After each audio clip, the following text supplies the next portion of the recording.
I used all my emergency money to fill in for the gaps that I don't make the $130 a day for a car rental. This is really embarrassing. We pay more for our cars every month than we do for our house. All right, usually we're talking about financing and bad credit, so this first one's a little bit different. She's renting a car and somehow managing to pay what I think is the highest monthly amount we've seen on the channel so far. As always, if you could, please hit that like button. It really helps the channel out, and if you're new, consider subscribing. These car rental places are getting out of control and it hurts my heart.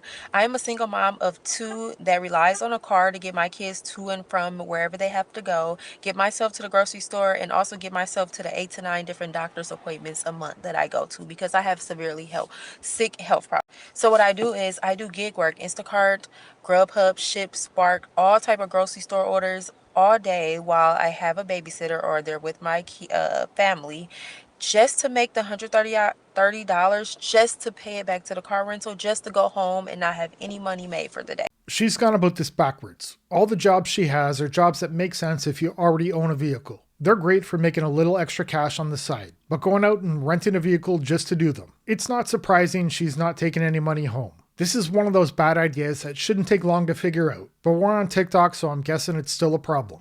So basically, I started renting vehicles in April when my car went out. So April was $3,000 a month, May was $3,000 a month, June is $3,000 a month, and they said the summer rates are high. So now it's $130 a day, which is $3,900 a month, and I am sick in the head. Now, with it being $4,000 a month, I don't have a lump sum to pay it ahead of time. I have to pay it daily, which is why I drop my kids off, I make my money for the 6-hour shifts that I do, and then if whatever I make, I give it straight to the car rental place to extend it to the next day. She spent over $9,000 already, maybe closer to $13,000, renting a vehicle so she can just keep paying for the rental. When I was younger and a problem came up, I would usually jump to the fastest way to fix it. A lot of the times that ended up being the worst choice. And that's basically what she's doing here. She solved the problem of not having a car by putting every cent she has towards a rental.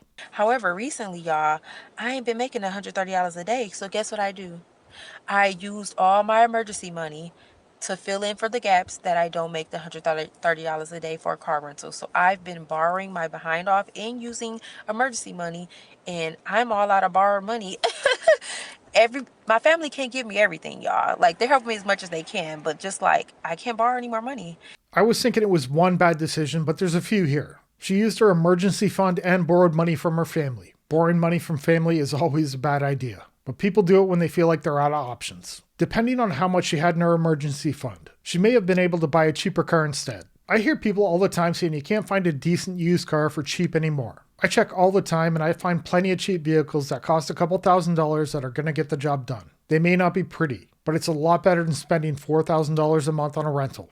Okay, quick story time because I fear I may be overreacting. So I just left the dealership. I went specifically to a Ford dealership. I'm sitting in my paid off Ford Expedition 2018 to be exact. And let me tell you what just happened. Take a wild guess about how much a brand new 2026 Ford Expedition Platinum Max with the ultimate package would cost for a lease. Okay, I'll let you guess. $1,700!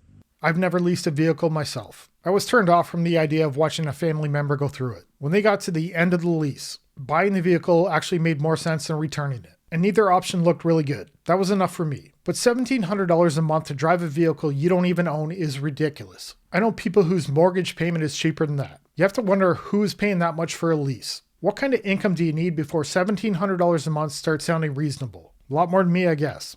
71700, the same exact price that my 4-bedroom, 3-bath mortgage is, minus a couple $100s. I walk in there, first question, how much do you want your payment to be? Sir, Michael, I just want you to run some numbers ethically and tell me how much you can do it for, okay? So he said, yeah, no problem. 48-month lease, $1,700. I laughed in the man's face. Just over $81,000 for a vehicle you don't even own. What a deal. I'm sure leasing works for some people and there's situations where it makes sense. But I can't imagine paying that amount just to hand the vehicle back at the end. And that's before insurance, fuel, everything else that comes with it. You're easily over $2,000 a month. That's a lot of money going towards something you don't even own. What's your car payment and what do you drive? Just short of $2,700 a month. But every morning I have to decide if I'm going to drive the Tahoe Premier or the M4 Competition X Drive. What's your car payment and what do you drive? $1,342 and I drive a Silverado 3500 HD. Got a question for you. What's your car payment and what do you drive? $700 a month. I drive a Chevy Silverado half-ton 2022 RST with a 3-liter diesel. What's your car payment and what do you drive? I drive a 2024 Chevy Silverado 1500 Black Widow and my car payment's $610 a month. What's your car payment and what do you drive? Oh God! My car payment's $420 a month, and I drive a 2021 Chevy Bolt. What's your car payment and what do you drive? I drive a 2025 Equinox Active, and my car payment is $293 a month. There's quite a range there, from $2,700 a month all the way down to just below $300. I financed a few vehicles over the years, and mine were all around $300 a month or a little less. Even when money was tight, that was manageable without stressing every month about making the payment. If I was paying $2,700 or even $700, there might have been some problems. There's a good chance I would have ended up living in the thing or watching it get repossessed. I was watching a video last night of a guy in his 70s with basically nothing saved for retirement. One of the main reasons he gave was that every few years he went out and bought himself a new truck. He always kept the payments going. Of course, looking back now, it's something he really regrets. I love our cars, but they are by far the worst financial decision we've ever made. And it wasn't just one bad financial decision. We made the same bad financial decision 3 times. 3 times in a row when we bought a new car, we had negative equity from our old car and we just rolled it over into the new loan because we could afford the payment. It never really felt like a bad financial decision in the moment because we would look at the payment and we would be like, oh yeah, we can afford this and we can afford this even on a single income. But now taking a step back and looking at our finances and looking at how long we're going to be paying these cars off, this feels like a really bad decision. We don't carry credit card debt. We don't have any more student loans. This is literally the only bad financial decision and it's so bad. This is really embarrassing. We pay more for our cars every month than we do for our house.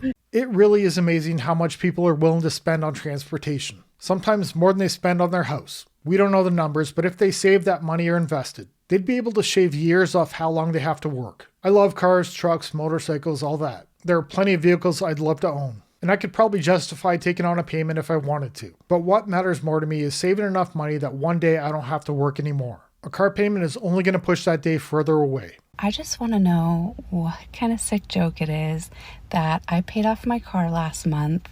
I haven't even gotten to the date where my next payment would have been due if I was still making payments.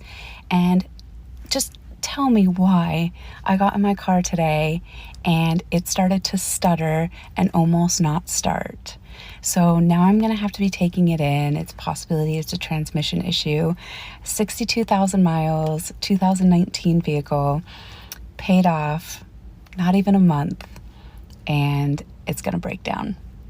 Vehicles break down, paid off or not. This sounds more like someone who wants to buy a new one and is looking for a reason. The main reason I financed a vehicle back in 2020 is because I was tired of dealing with breakdowns on the one I had. I convinced myself I needed a new vehicle. Did I? Probably not. I'm sure I could have got a few more years out of the one I had. It may have cost me a few $1,000s in repairs, but I'd have an extra $20,000 or more sitting in my account if I had kept it. Is this F-250 worth $163,900? This is a 2026 Ford F-250 Lariat with the Hennessy Velociraptor 1200 upgrade. It has a base price of $65,840, but then it has multiple manufacturer add-ons and upgrades. For example, the 6.7-liter high-output Power Stroke engine, which is an additional $13,495. Also, the 3.55 electronic locking axle is an additional $430. The black appearance package is an additional $4,295. Only $160,000 for a truck. Almost $100,000 in upgrades over the base price. They basically bolted on everything they could find and kept adding to the price. 6 months from now, they'll be putting out a video wondering why it's not selling. I'm seeing videos like that pop up all the time. The vehicle safe in the center console is an additional $350. The power twin panel moonroof is an additional $1,495. The upfitter switches are an additional $250. The max recline front seats are an additional $560. The Lariat Ultimate package with the tailgate step is an additional $2,825. And the Lariat Premium package with the rear sliding window is an additional $2,250.